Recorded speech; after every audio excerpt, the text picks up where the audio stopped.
এবং সেখানে সে তার পুরনো সেই স্পিরিট মাস্টারের দেখা পায়। তিনি তাকে এই একাডেমির প্রধানের সাথে পরিচয় করিয়ে দেন।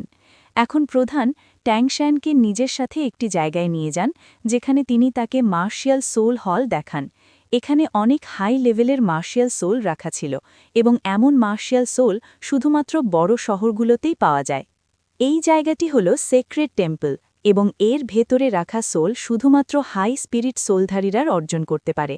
প্রত্যেক স্পিরিট মাস্টার এটি পেতে চায়, কিন্তু এখন পর্যন্ত এমন কেউ জন্মায়নি যে এটি অর্জন করতে পারবে। এরপর ট্যাংশ্যান তাদের নিজের স্পিরিট সোল দেখায়, এবং এর ভেতরে যখন তারা ডাটুরা স্নেক স্পিরিট রিং দেখে তখন খুব অবাক হয়ে যায়। যখন তারা জানতে পারে যে এই বাচ্চার সোল পাওয়ার ১৩, তখন তারা আরও বিস্মিত হয়, কারণ এই বাচ্চাটি ২টি লেভেল স্কিপ করে সরাসরি ১৩ সোল পাওয়ার অর্জন করেছে। এখন তারা বুঝে যায় যে নিশ্চয়ই এর শিক্ষক কোনো বড় মানুষ। যখন তারা তার শিক্ষকের কথা জিজ্ঞাসা করে, তখন ট্যাংশ্যান গ্র্যান্ড মাস্টারকে তার শিক্ষক বলে জানায়।